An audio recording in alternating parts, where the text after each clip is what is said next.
So guys, we all know that the Iran war is underway now, right? And it's been more than 10 days. और अब यहाँ से ये war कितने time तक चलती है? क्या ये कुछ वीक्स तक चलेगी या कुछ मंथ्स तक चलेगी? Nobody knows as of this moment. But one thing I can assure you that the world after this war is not going to be the same. And I'm not just saying it for the heck of it just to make it sound dramatic.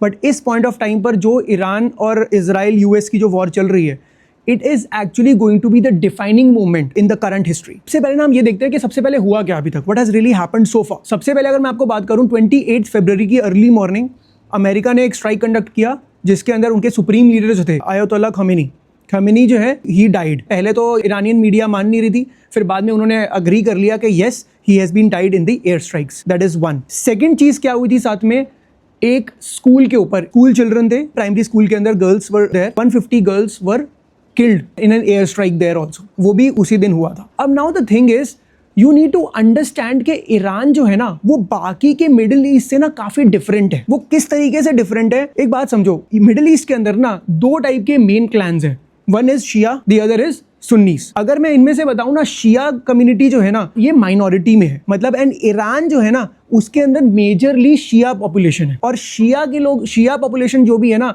They actually believe in sacrifice, they actually believe in martyrdom. के मतलब अगर हम for a certain cause अगर हम मर भी जाए ना तो it doesn't matter, we will go head with that. तो ये दैट इज देयर आइडियोलॉजी. और इस पॉइंट ऑफ टाइम पर ना खामेनी जो है basically he has died, now he has become a symbol of martyrdom for them कि भैया I have given up my life. Although वो बात सही है कि ही वॉज 86 एंड रिपोर्ट से कि उनको प्रोस्टेट कैंसर भी था and he would not have lived longer.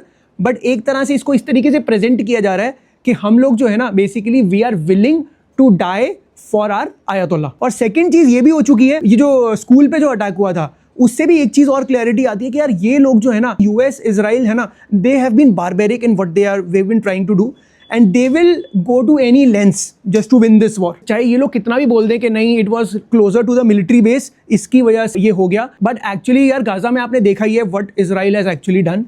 So we are not new to it. We understand what kind of levels these people can stoop down to. जैसे ये हुआ, इन्होंने retaliatory strikes करी. अब हुआ क्या, सबसे पहले इन्होंने स्ट्राइक्स कहाँ पे कर दी, इन्होंने GCC कंट्रीज पे स्ट्राइक कर दी. GCC कंट्रीज कौन सी हैं? देखो, एक तरफ है ईरान और दूसरी तरफ जो है ना वहाँ पर GCC कंट्रीज़ हैं. GCC कंट्रीज़ कौन कौन सी हो गई? कुवैत हो गई, बहरीन हो गई, UAE हो गई और आपकी कतर हो गई, सऊदी अरेबिया हो गई. ये 5-6 कंट्रीज़ जो है ना ये मिल के बनाती हैं GCC. अब पॉइंट इज, आप ये बोलोगे कि यार why did they actually start attacking GCCs? Dubai के बुर्ज अल अरब पे क्यों अटैक हो गया, दुबई के इंटरनेशनल एयरपोर्ट पे क्यों अटैक किया? क्योंकि होता क्या है, ये GCC कंट्रीज जो है ना, यहाँ पे जितने भी मोनार्कीज हैं जो कंट्रीज को लीड कर रहे हैं, ये सारे के सारे ना they pretend that they are neutral. वो ये बोलते हैं यार देखो we are neutral people, just think of us like Switzerland. वो कहते हैं हमें उस तरह से ट्रीट करो कि स्विट्जरलैंड, जब वर्ल्ड वॉर 1-2 भी हुआ उस पॉइंट ऑफ टाइम पर Switzerland was the only country जिसके ऊपर किसी ने भी अटैक नहीं किया था. पूरा यूरोप जो था वो पूरा जल रहा था, पूरा डिस्ट्रक्शन हो रही थी, लेकिन विद इन यूरोप स्विट्जरलैंड में बीच में it was like an oasis. वहाँ पर कोई प्रॉब्लम ही नहीं है, क्योंकि प्रॉब्लम पता है क्या थी, वहाँ पर थे बैंकर्स जो दोनों साइड्स को फंड कर रहे थे वर्ल्ड वॉर्स की. ये वही वाली बात हो गई, ये एरिया जो है ना यहाँ पर कोई नहीं आएगा क्योंकि यहाँ दोनों साइड्स के पैसे यहीं रखे हैं और बैंकर्स भी यहीं पे ही हैं. तो ये एक ऐसा एरिया यहाँ पे that is going to be sacrosanct, nobody can touch this thing.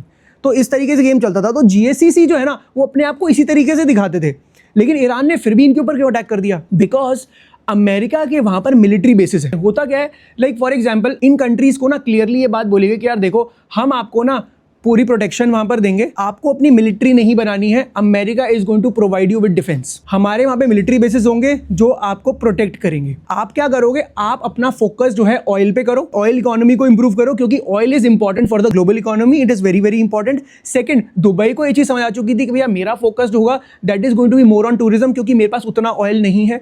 मेरा फोकस होगा फाइनेंस के ऊपर, मेरा फोकस होगा टेक्नोलॉजी के ऊपर. तो मैं अपनी इकोनॉमी को इस तरीके से ओपन अप करूंगा. ऑयल के अलावा बाकी चीजों के अंदर फ्लरिश करेंगे, like aviation. You know Emirates airlines is the best in the world. Right तो उन्होंने क्या किया, हर एक ऐसे टाइप की चीजों में फोकस करना स्टार्ट कर दिया। And because they were not spending any money on military, क्योंकि मिलिट्री वाला पैसा भी होता है ना जितना भी, वो काफी हद तक यार वेस्ट ही है बेसिकली देखा जाए तो। वेस्ट तो चलो आज की डेट में तो इंपॉर्टेंस बहुत बढ़ गई है, because the world is getting isolated once again. पहले तो फिर भी वर्ल्ड काफी इंटीग्रेटेड हो चुका था, लेकिन आज की डेट में तो इंपॉर्टेंस आ चुकी है। और आज इनको भी रियलाइज हो रहा है कि यार हमारे पास ना मिलिट्री नहीं है। लेकिन इन्होंने क्या किया था उस पॉइंट ऑफ टाइम पर, लास्ट 20-30 ईयर्स के अंदर इन्होंने इतना ज्यादा पैसा सारा का सारा मिलिट्री में लगाना नहीं था, तो सारा पैसा टेक्नोलॉजी में और कंट्री की इंफ्रास्ट्रक्चर में ग्रोथ में लगा दिया। And you know how these countries have flourished over the years. इसका एक और बहुत स्ट्रॉन्ग रीजन है यार, आपने कभी सोचा है कि मिडिल ईस्ट में ऐसा इनको ईरान से ही क्या प्रॉब्लम है, या इनको आज तक कभी भी किसी से प्रॉब्लम हुई है, तो वो प्रॉब्लम हुई क्यों है? चाहे आप इराक की बात करो, चाहे आप लिबिया की बात करो जहाँ Gaddafi was the leader there, चाहे आप वेनेजुएला की बात करो, क्योंकि ये जितनी भी कंट्रीज है जो ऑयल प्रोड्यूसिंग कंट्रीज है ना, जिस कंट्री ने ये बोला कि हम ऑयल डॉलर्स में नहीं सेल करेंगे, वो इनके अगेंस्ट हो गई। क्योंकि यार हर तरफ आप हमेशा सुनते हो ना, अमेरिका की स्ट्रेटेजी ये रहती है यार यहाँ पे डिक्टेटरशिप है, डिक्टेटरशिप इज बैड। अगर डिक्टेटरशिप इतनी ही बैड है तो जीसीसी में तो डिक्टेटरशिप ही चल रही है, वो बैड क्यों नहीं है? Why we always think of it in a very positive light, because they are working under them. वो उनके अंडर है और वो मान चुके हैं कि हाँ आप जो बोलोगे वो सही है। आप बोलोगे ऑयल को डॉलर में सेल करना है, हम डॉलर में सेल करेंगे। That is known as the petrodollar system. देखो जो जीसीसी जो है ना, उसने पूरे वर्ल्ड में अमेरिकन एम्पायर को इस्टेब्लिश किया हुआ है। अब आप बोलोगे अमेरिकन एम्पायर क्या है? बेसिकली अमेरिका तो अपनी ही कंट्री है और उसने किसी और कंट्री को कॉलोनाइज तो कर नहीं रखा है, बिकॉज वर्ल्ड वॉर 2 के बाद तो कॉलोनिज्म खत्म हो चुका है। बट उसके बाद भी we call it an American empire. Why? क्योंकि अमेरिका की वहां पर सॉफ्ट पावर है। यार ये वही वाली बात हो गई, आपके पास आपकी मिलिट्री भी नहीं है और मैं आपको जो बोलूंगा आपको वो करना ही पड़ेगा।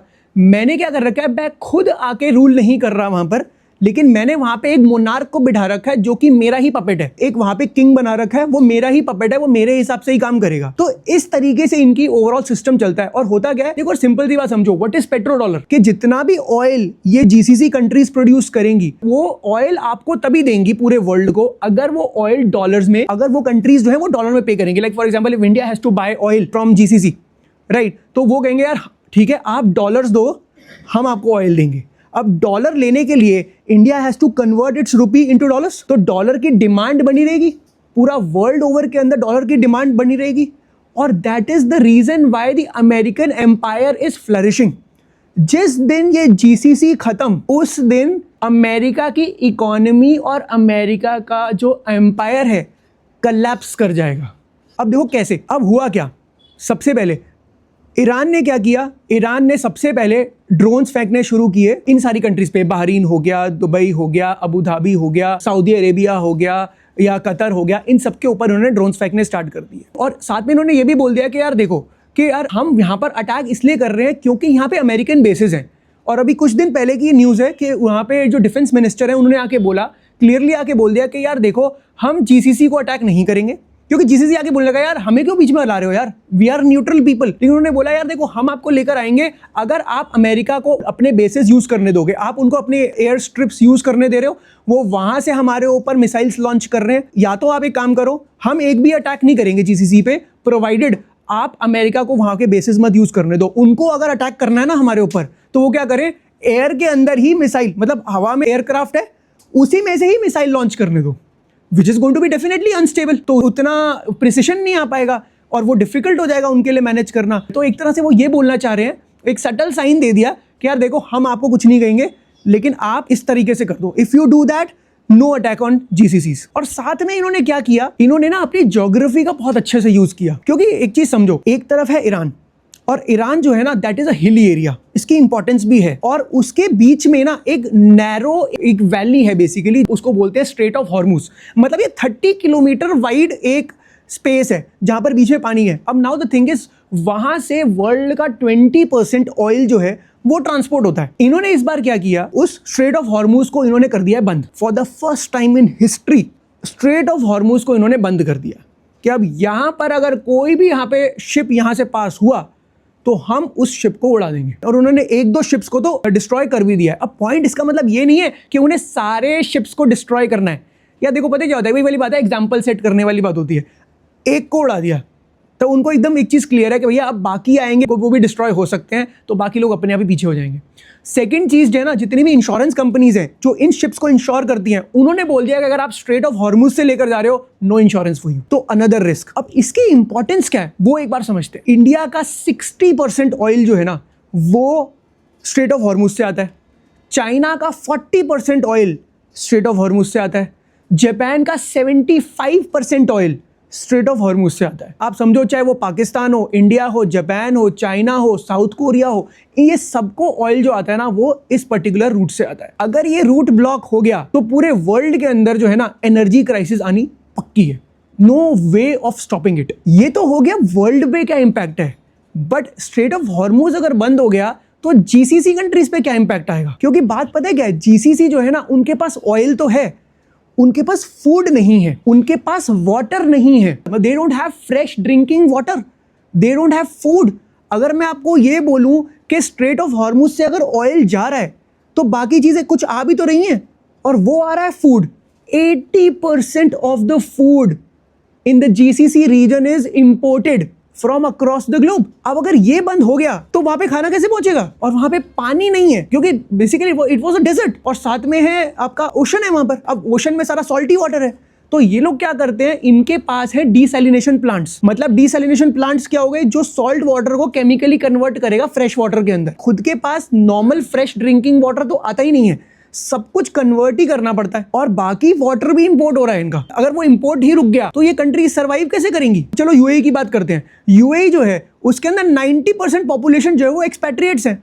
एक्सपेट्रिएट्स मतलब डिफरेंट कंट्रीज के सारे फॉरेनर्स हैं। इंडिया की भी कितनी पॉपुलेशन है जो वहां पर है, पूरे वर्ल्ड ओवर से लोग रह रहे हैं, and they are all expatriates. The moment they will realise, Dubai में लोग क्यों आके रहते थे? एक तो it is clean, second it is the centre of the world, taxes नहीं है, और हर चीज वहां पे स्टेट ऑफ द आर्ट बनी हुई है, और the safest place, that is how it was promoted, क्योंकि हम तो न्यूट्रल हैं। लेकिन आप समझो, ये कुछ अटैक से एक चीज तो पक्की क्लियर हो चुकी है, ये जो यूएई जो है, दुबई जो है, वो उस लेवल पर अब उतना सेफ नहीं रहा। And the moment people will realise कि यहाँ पे फूड शॉर्टेज है, पानी की कमी है, और यहाँ पर कभी भी ईरान पास में है भाई। सबसे बड़ी problem is Iran is close. Iran कभी भी ड्रोन फेंकने शुरू कर देगा, और जीसीसी कंट्रीज जो है वो अमेरिकन बेसेस को हटा नहीं सकती हैं, क्योंकि अमेरिका का वहां पे लॉन्च पैड है वो, तो वो नहीं कर सकती, तो ये अटैक तो चलेगा ही चलेगा। और ये चाहे अगर जितने टाइम तक आप समझ लो स्ट्रेट ऑफ हॉर्मुज को बंद रखेंगे ना, it is going to cripple the global economy. In fact Japan के जो प्राइम मिनिस्टर है ना, उन्होंने अभी स्टेटमेंट रिसेंटली दिया है कि अगर ये स्ट्रेट ऑफ हॉर्मुज अगर 8-9 मंथ्स तक बंद रहा, क्योंकि उनके पास तो फिर भी कैपेसिटी है 8-9 मंथ्स तक अपने ऑयल को अपने पास रखने की, अगर ये बंद रहा तो हमारी इकोनॉमी कोलैप्स कर जाएगी। You need to understand the importance of this choke point which the Iranian people are actually using it big time. One thing is very very clear कि ईरान जो है ना वो यूएसए से ये वॉर जीत तो नहीं सकता, क्योंकि यार यूएसए इज सो माइटी, बहुत ज्यादा पावरफुल है, sure, but one thing is there, Iranians are not looking to win the war. एक कॉन्सेप्ट होता है जिसको हम बोलते हैं विक्ट्री डिनायल। विक्ट्री डिनायल, ना जीतेंगे ना आपको जीतने देंगे। अब इस पॉइंट ऑफ टाइम पे what these people are doing, इन्होंने ना अपने ड्रोन्स फेंकने स्टार्ट किए इन सारी कंट्रीज के ऊपर। अब सोचो ये लोग अटैक कहां कहां करेंगे। सबसे पहले इन्होंने दुबई एयरपोर्ट को उड़ा के दिया, मतलब ठीक है, वहां पे काफी सिग्निफिकेंट डैमेज कर दी। That one strike was enough to instil fear in the mind of people के भाई सेफ नहीं है। दूसरी चीज क्या है, ये चाहे इजीली इनकी ऑयल फील्ड्स और इनके जो रिफाइनरीज हैं उनको हिट कर सकते हैं, that is another thing. Third and the most important thing, अगर इन्होंने इनके डीसैलिनेशन प्लांट्स उड़ा दिए, आप सोचो desalination plant is the only thing जो कि वहां पर पानी का सोर्स है, अगर उस पानी के सोर्स को ये खत्म कर दें तो गेम ओवर हो जाएगी। अब इस पॉइंट पे ना चल क्या रहा है, अमेरिका के वहां पे बेसिस है जीसीसी के अंदर, इन्होंने क्या किया, इनके पास जो ड्रोन्स है ना, उनकी एक ड्रोन की जो इनको कॉस्ट पड़ती है दैट इज अराउंड $40,000-50,000 एक ड्रोन। और यूएसए ने क्या कर रखा है, लेट्स सपोज कि मैं यहाँ पे ईरान हूँ और बाकी की जो जीसीसी कंट्रीज है ना वहां पर मैं ड्रोन फेंक रहा हूँ। अब मैंने ड्रोन फेंका, now it can actually hit any particular target.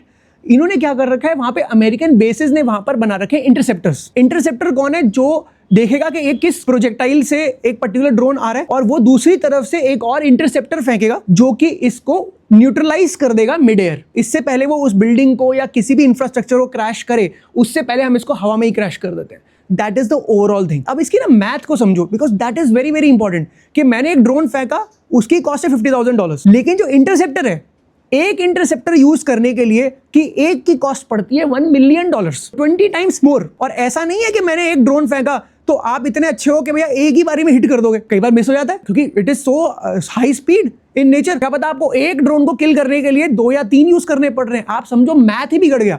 $50,000 खर्च कर रहे हैं वो $3 मिलियन खर्च कर रहे हैं ऑन एन एवरेज। तो that is the asymmetrical math in terms of spending. और दूसरी चीज क्या है कि ये जितने भी ड्रोन्स हैं ये मतलब ऐसे है कि आप ट्रक के अंदर 5-6 भरो जो ईरान के पास है और आप उसको ले जाओ कहीं पे भी, किसी भी एंगल से कहीं से भी लॉन्च कर सकते हो आप उसको, because they are quite handy. लेकिन ये इंटरसेप्टर्स हैं, they are huge and not easy to manoeuvre. वो उनको मूव करना भी बिल्कुल आसान नहीं है।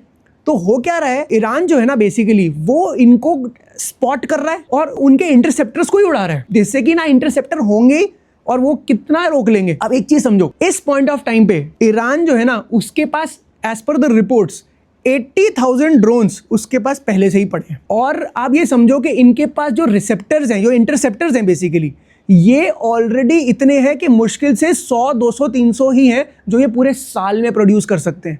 अब इनके पास जितने भी इंटरसेप्टर्स हैं they are not going to be sufficient. Now they are playing a longer game. क्योंकि हो क्या रहा है, ये ड्रोन्स तो ना ये जैसे वो होता है ना कि छोटे एक्सप्लोसिव्स हैं, ये छोटी मिसाइल्स हैं, तो ये क्या कर रहे हैं, इनके इंटरसेप्टर्स को खर्च करवा रहे हैं कि ये सारे के सारे इंटरसेप्टर्स इनके पहले खत्म हो जाएं। क्योंकि इनकी जो मेन मिसाइल्स हैं, जो शहाद मिसाइल जो इनके पास है, वो एक्चुअली ज़्यादा डैमेज कर सकती है, तो वो अभी उसको यूज़ नहीं कर रहे। दे आर वेटिंग कि भैया पहले तुम ना हमारे छोटे छोटे ड्रोन्स हैं ना उन्हीं को ही उड़ाने में ही तुम पहले अपनी सारी जितने भी आपके पास इंटरसेप्टर्स हैं उनको खर्च कर लो। Now the interceptors are so less कि they are asking South Korea के पास, क्योंकि मिलिट्री बेसिस जहाँ जहाँ पे भी हैं वहाँ से वो इनको बोल रहे हैं कि यहाँ पर अपना इंटरसेप्टर्स को लिया। और साथ में क्या हुआ, इन्होंने ना यूएस के रेडार सिस्टम्स, वो ऐसे रेडार सिस्टम्स हैं जो दूसरे कॉन्टिनेंट से, मतलब दे आर सो पावरफुल कि दूसरे कॉन्टिनेंट से अगर किसी ने मिसाइल आपकी तरफ फेंकी है ना तो वो उसको भी डिटेक्ट कर ले। एक उसको बनाने की जो कॉस्ट है वो मोर देन $1 बिलियन है। इन्होंने क्या किया है, उनके उस रेडार सिस्टम को ही उड़ा दिया। अब आप ये सोचोगे यार देखो, देखा जाए ना तो ईरान जो है ना वो टेक्नोलॉजिकली कोई इतनी एडवांस्ड कंट्री नहीं है। ये कोई यूएस नहीं है या रशिया नहीं है, और ये ऐसी कंट्री जिसके 45 ईयर्स से जिसके ऊपर इकोनॉमिक सैंक्शंस लगे हुए थे, एक ऐसी कंट्री देखा जाए तो it is a poor country. और एक बात समझो, रेडार तो एक ऐसी चीज है ना जो मैं बहुत सीक्रेटिवली लगाऊंगा कहीं पे। How did they get to know, how are they getting this intelligence? इनके पास तो कोई CIA भी नहीं है खुद का, या इजराइल का मोसाद है। इनको इतनी क्लियर इंफॉर्मेशन कैसे मिल रही है? और प्लस एक तो वो इंफॉर्मेशन मिली एंड देन दे एक्यूरेटली उन्होंने उनके रेडार को उड़ा दिया। तो इससे ना एक डाउट क्रिएट होता है माइंड में कि बात पता है क्या है कि Iran is not alone. First of all Iran जो है ना उसके साथ एक्चुअली रशिया और चाइना दोनों है इस पॉइंट ऑफ टाइम पे, but they are not coming out directly. This is what my interpretation is and I will tell you why. क्योंकि एक बात समझो, अगर स्ट्रेट ऑफ हॉर्मुज बंद रहता है तो इसका सबसे ज्यादा फायदा किसको है? रशिया को। स्ट्रेट ऑफ हॉर्मुज बंद रहेगा, ईरान जो है वो मेजर सप्लायर था, GCC कंट्रीज मेजर सप्लायर्स थी, तो ऑयल कहीं से तो चाहिए। वो कहां से आएगा? रशिया से आएगा। और रशिया जो है वो कह रहा है यार अच्छी बात है, और क्रूड ऑयल ऑलरेडी $100 प्लस चला गया, इतना महंगा हो गया, जबकि लास्ट 5 ईयर से, इससे पहले 53 से $58 के बीच में फिक्स चल रहा था इतने सालों से। All of a sudden it has come up to 100 and it can even go further from here.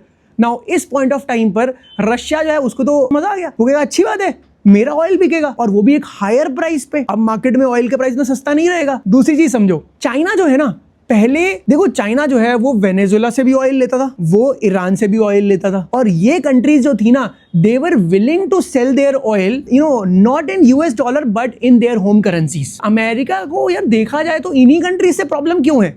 क्योंकि GCC कंट्रीज तो सारी मानी हुई है, GCC कंट्री के लिए हाँ डॉलर्स में ही करेंगे, no problems, we are with you. But Venezuela ने बोला कि नहीं, हम लोग युआन में सेल कर सकते हैं, हम इंडियन रुपी में भी ले सकते हैं। Venezuela was closer to United States, तो उन्होंने वहां तो कंट्रोल कर लिया। अब आप सोचो ये ईरान की तरफ भी आ रहे हैं, क्यों आ रहा है? क्योंकि पॉइंट क्या है, आज US को एक चीज समझ आ चुकी है कि चाइना वर्ल्ड के सारे मेटल्स को कंट्रोल कर रहा है, चाहे वो सिल्वर की बात करो, चाहे वो कॉपर की बात करो, चाहे वो रेयर अर्थ मेटल्स की बात करो, gallium, germanium and many others, इन सबको कंट्रोल कर रहा है। और ये सारे मेटल्स ऐसे हैं जो कि कटिंग एज टेक्नोलॉजी में यूज होंगे। मतलब आप ये समझ लो, चाहे वो इलेक्ट्रिक व्हीकल्स हो, चाहे वो डेटा सेंटर्स हो, चाहे वो सेमीकंडक्टर्स हो, चाहे वो एडवांस्ड डिफेंस सिस्टम्स हो, क्योंकि उसके अंदर भी तो चिप्स लग रही है, उसके अंदर भी तो AI लग रहा है सारा, हर चीज के अंदर उसकी रेयर अर्थ की रिक्वायरमेंट है। और चाइना जो है वो अब ये चूज कर रहा है कि उसको किसको रेयर अर्थ देना है, किसको नहीं देना। तो USA ने क्या सोचा कि यार देखो, one thing is very clear, I don't have rare earth, I don't have control over the other metals, but what I can do is I can control the global oil supply, because if I can do that, तो मैं China के साथ negotiate कर सकता हूं कि भैया oil चाहिए तो ऑयल ले, और मेरे को रेयर अर्थ और बाकी के मेटल्स जो हैं वो मेरे को दे। अगर आप नहीं दोगे तो देयर विल बी प्रॉब्लम। अब think of this way, China चुपचाप ये बैठ के देख रहा है कि ये लोग पहले वेनेजुएला को कंट्रोल कर लिया, चाइना ने कुछ नहीं बोला, अब ईरान को भी कर रहे हैं, और अगर ईरान को भी कर लिया फिर तो यार जीसीसी भी इनके पास है, फिर तो ये घूम फिर के एक रशिया ही बचेगा जिससे वो ऑयल ले सकता है। They also need to diversify, क्योंकि यार एक चीज समझ लो, रशिया और चाइना चाहे साथ में है, दे आर नॉट फ्रेंड्स, सब इकोनॉमिक ट्रांजैक्शंस ही हैं। जब रशिया को ये चीज पता होगी कि चाइना को मेरे अलावा कोई ऑयल दे ही नहीं रहा, क्या वो अपना ऑयल एक्सपेंसिव प्राइस पे नहीं देगा? तो चाइना को भी तो डाइवर्सिफिकेशन चाहिए, वो कैसे मिलेगी? वो भी नहीं मिल सकती इस पॉइंट ऑफ टाइम पे। तो इसलिए don't you think China will do whatever it takes कि ईरान जो है ना वो मेरे को ऑयल सप्लाई करता रहे, तो क्या ईरान को वो हारने देगा? तो basically that is something which is happening, and they are getting, Iran is getting precise locations and technology from Russia and China, because both of them want Iran to survive and this war to continue. क्योंकि होगा क्या, China क्यों चाहता है ये war continue होता रहे? वो कह रहा है यूएस जो है ना वो जितने अपने रिसोर्सेज यूज कर सकता है ना वो कर ले, क्योंकि इंटरसेप्टर्स इतने इजी तो है नहीं बनाने, तो इन्हीं पे यूज करते रहो। अच्छी बात है, थोड़ा साउथ कोरिया से भी ले जाओ, क्योंकि जब मेरे को आगे जाके साउथ कोरिया को अटैक करना है, क्योंकि China wants to take over Taiwan, Taiwan से भी लेकर जा रहे हैं, तो मेरे को ताइवान को आगे कंट्रोल करना है, तो अगर वहां से भी अगर ये लेकर चले जाएंगे इंटरसेप्टर्स, तो obviously it is going to make it easier for me to take it over, और ये जितनी भी एनर्जी रिसोर्सेज हैं ये सारे के सारे यहाँ पर लगा लें। तो इवन दे वांट कि ये लगे रहे इसी के अंदर, और ईरान ने ये बोला हुआ है कि चाइना के लिए ऑयल है ना वो जा सकता है, कोई दिक्कत नहीं है, बिकॉज चाइना का ऑयल जो है ना वो चला जाएगा। अब इस पॉइंट ऑफ टाइम पर यूएस प्रेसिडेंट सेज के इंडिया को ना हम अलाउ कर रहे हैं कि आप ऑयल रशिया से ले सकते हो। मीनवाइल यार लॉजिकली एक बात सोचो, crude oil in itself is meaningless, क्योंकि क्रूड ऑयल को अलग अलग पेट्रोलियम प्रोडक्ट्स में कन्वर्ट करना पड़ता है, तभी तो वो अलग अलग इंडस्ट्रीज में यूज करेंगे। And India has one of the biggest refineries of oil in the world, Reliance. तो पॉइंट इज, रशिया से ऑयल आता है, ईरान से ऑयल आता है, वेनेजुएला से ऑयल आता था पहले, वो यहाँ पर रिफाइन होता था और फिर पूरे वर्ल्ड ओवर के अंदर भेजा जाता था। अब सिंपल सी बात है, अगर ऑयल आएगा ही नहीं तो रिफाइन नहीं होगा, रिफाइन नहीं होगा तो पूरे वर्ल्ड में जाएगा कैसे वहां से? तो इसकी वजह से पूरे वर्ल्ड के अंदर एनर्जी क्राइसिस आ जाएगी। तो ये कोई यूएस से ये इस तरीके से नहीं कर रहा कि अच्छा हाँ हम आपको अलाउ कर रहे हैं, it is the need of the hour, वो तो करना ही पड़ेगा। और रशिया जो है इस पॉइंट ऑफ टाइम पे, Russia is going to grab this opportunity from both hands. क्योंकि यार एक बात समझो, देखा जाए ना तो पहले मैं इस बात पे सोच रहा था कि रशिया भी यार चाहे, वे हर वक्त जब मन करते हैं सैंक्शंस लगा देते हैं, तो रशिया जिस टाइम पे पूरे वर्ल्ड को नीड है उस टाइम पे रशिया बोले कि नहीं दे रहा ऑयल, तो क्रिपल हो जाएगी पूरी इकोनॉमी, समझ रहे हो? बट पॉइंट इज, रशिया भी तो 5 साल से यार रशिया यूक्रेन वॉर चल रहा है, एक्सपेंसिव तो है वॉर। आप समझो एक एक इंटरसेप्टर की कॉस्ट मिलियंस ऑफ डॉलर्स में जा रही है, रेडार सिस्टम की कॉस्ट बिलियंस ऑफ डॉलर्स में जा रही है, और ये कब से वॉर चल रहे हैं, एक बारी एक दिन में $1 बिलियन खर्च हो जाते हैं, $1 बिलियन। तो आप समझो अगर इतने सालों से अगर वॉर चल रही थी तो कितनी कॉस्ट लग गई होगी। तो they also have to manage their fiscal deficits, they also have to manage their cost. तो इसलिए इनके लिए तो एक गोल्डन अपॉर्चुनिटी है।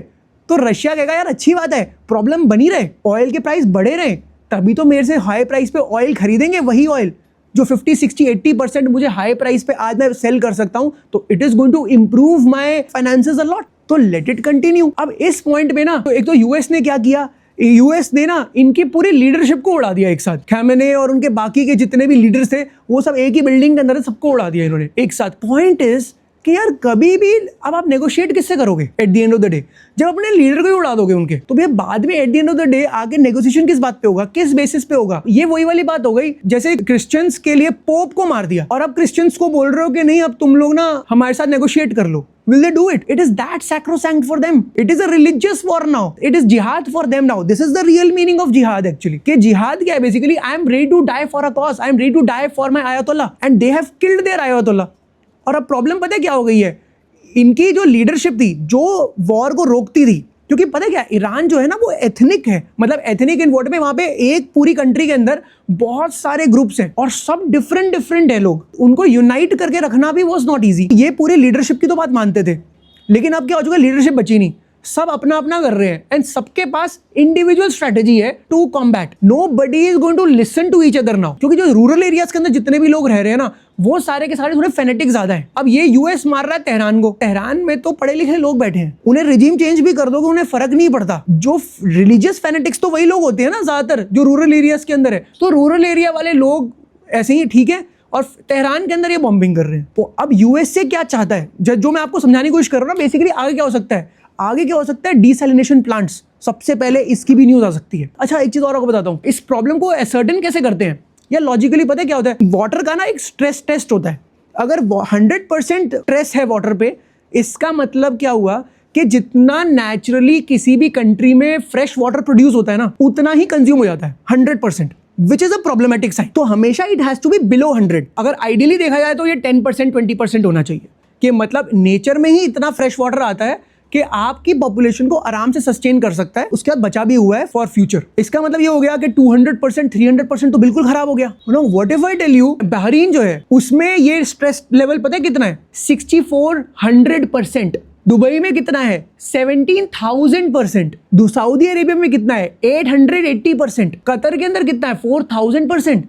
तो आप ये समझ लो कि इनके पास पानी कितना कम है. तो माय पॉइंट इज, अगर ये जीसीसी को कोलैप्स करा गए, आप सोचो, जीसीसी नहीं माना, जीसीसी ने एयर बेसिस को नहीं रिलिंक्विश किया, तो ये वॉर तो चलती रहेगी. मैं आपको क्या समझाने की कोशिश कर रहा हूं कि ये वॉर वो नहीं है कि जो अभी स्ट्राइक करी थोड़े टाइम में नेगोशिएशन हो जाएगा, क्योंकि नेगोशिएशन थोड़े टाइम पहले भी हुआ था. Few months back also Israel ने ईरान पे अटैक किया था, फिर यूएसए नेगोशिएट करने के लिए आया था और उन्होंने बोला कि ठीक है लेट्स सीज फायर. ईरान ने हालत खराब कर दी थी इजराइल की उस पॉइंट ऑफ टाइम पे, तो यूएसए बीच में आके उसने बोला कि नहीं लेट्स स्टॉप इट, और फिर थोड़े टाइम बाद they regrouped and they again attack them. तो इन्होंने बोला भाई इस बार there is no negotiation at all, अभी नेगोशिएशन नहीं होगी. और आपने तो आयतुल्लाह को भी मार दिया, अब तो नेगोशिएशन का कोई चांस ही नहीं है. तो अब नेगोशिएशन होगी नहीं. चाइना भी नहीं चाहता नेगोशिएशन हो, रशिया भी नहीं चाहता. They want the strait of Hormuz to stay closed. अब इससे ना होगा क्या, आपको मैंने अभी थोड़ी देर पहले पेट्रो डॉलर सिस्टम का बताया था. पेट्रो डॉलर में क्या होता था कि मान लो जैसे आप सारे जीसीसी कंट्रीज हो, आपने ऑयल दे के आपने डॉलर्स कलेक्ट कर लिए. अब ये डॉलर्स कहां जाते थे, यूएसए के फाइनेंशियल सिस्टम के अंदर, फाइनेंशियल मार्केट्स के अंदर, यूएसए की स्टॉक मार्केट में, यूएसए की बॉन्ड मार्केट में. और यही ह्यूज अमाउंट ऑफ मनी जो था, ये यूएसए की फाइनेंशियल मार्केट्स को स्टेबलाइज करके इसने रखा हुआ था. And this is the backbone of the American financial system. अब आप सोचो, अगर ये इसको कोलैप्स कर देंगे तो ये ऑयल नहीं सेल कर पाएंगे, इनके पास एक्स्ट्रा डॉलर्स नहीं बचेंगे, तो वहां पे इन्वेस्टमेंट्स नहीं जाएंगी, and that is going to crash the American financial markets, चाहे वो स्टॉक मार्केट हो चाहे वो बॉन्ड मार्केट हो, दोनों. और जो यूएसए का जो एम्पायर है जो सिर्फ डॉलर के बेस पर चल रहा है, वो कोलैप्स हो सकता है. एक और पॉइंट भी है, अमेरिका को एक चीज पता है कि एयर स्ट्राइक करने से ना वो ईरान को कंट्रोल नहीं कर सकता, क्योंकि एयर स्ट्राइक कुछ हद तक आपके कुछ इंफ्रास्ट्रक्चर खराब कर देगा, लेकिन इन्वेजन तो नहीं हो रहा ना. इन्वेजन के लिए क्या करना पड़ेगा, they would need ground troops. अब प्रॉब्लम क्या है कि अमेरिका में जैसे इन्होंने बोला कि अब हम मिलिट्री लेकर आएंगे अपनी ईरान के अंदर, तो अमेरिकन सोल्जर्स होंगे. आप ये समझो अक्रॉस 12% लोग हैं who are with this war, who are approving this war. 60% से ऊपर लोग हैं they are against this war. तो आप ये समझो कि अगर एक बार भी अमेरिकन सोल्जर क्या सोचेंगे, यार why are we getting into this war, यार मरेंगे तो हम लोग ना, why are we getting into this war because of Israel, क्योंकि वॉर तो इजराइल की है ना, और हम ऐसे ही जा रहे हैं बीच में. there was no need for us to go there and why should we die. so the point is they don't want to die, they don't want to go. फिर भी अगर उनके कमांड्स आए तो उनको जाना पड़ेगा. But don't you think it is going to create a lot of chaos in America. Donald Trump is saying a lot of times के अब हमें इनको इन्वेड करना पड़ेगा. तो इनका जो डिफेंस मिनिस्टर है वो कह रहा है ब्रिंग इट ऑन, क्योंकि उन्हें पता है इतनी तो वो आएंगे नहीं, और वहां अमेरिका में केओस शुरू हो जाएगा. और केओस स्टार्ट हो गया तो ultimately they will have no other option but to retrieve. और साथ में अभी नॉर्थ कोरिया का जो लीडर है उसने अभी एक स्टेटमेंट दे दी है कि अगर नॉर्थ कोरिया का एक भी बंदा मरा तो मैं भी आ जाऊंगा. He needs a reason. वो कह रहा है यार मेरे पास सारे खिलौने हैं, मेरे पास मुझे खेलने को नहीं मिल रहा. तो द पॉइंट इज, उसने बोला क्लियरली. अब इससे साउथ कोरिया की स्टॉक मार्केट 7% गिर गई यार, क्योंकि साउथ कोरिया तो बिल्कुल पास में ही है, and they can destroy south Korea. And you know what, why USA is not trying any regime change. है तो वहां पे भी डिक्टेटर ना, इसके ऊपर सैंक्शंस लगाकर बैठे हैं, बट कभी इन्वेड करने की कोशिश नहीं कर रहे. क्यों? क्योंकि नॉर्थ कोरिया जो है ना वो यूएसए से बहुत पास है, ऑल्दो मैप के अंदर नहीं दिखता, तो वो बहुत इजीली न्यूक्लियर स्ट्राइक कंडक्ट कर सकता है वहां पर, और वो साउथ कोरिया को डिस्ट्रॉय कर सकता है.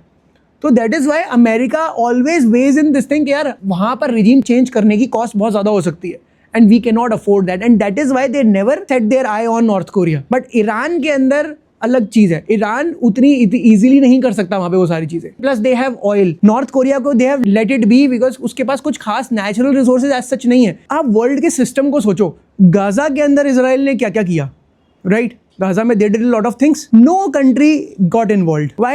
Gaza did not have any natural resources. Gaza had nothing. लेकिन ईरान को संभालने के लिए इस टाइम पे रशिया भी उसका साथ देगा, चाइना भी साथ देगा।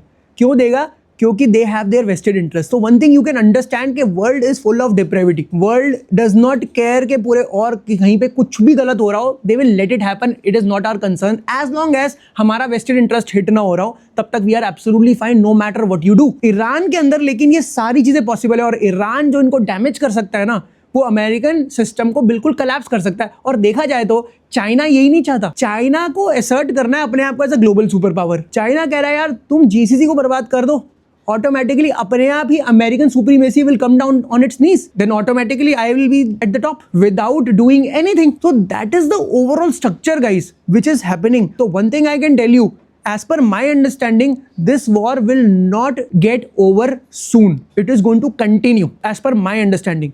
Or negotiation will be off the table because what they have done was truly atrocious, should not have happened. So इस वजह से what I believe this should be the thing.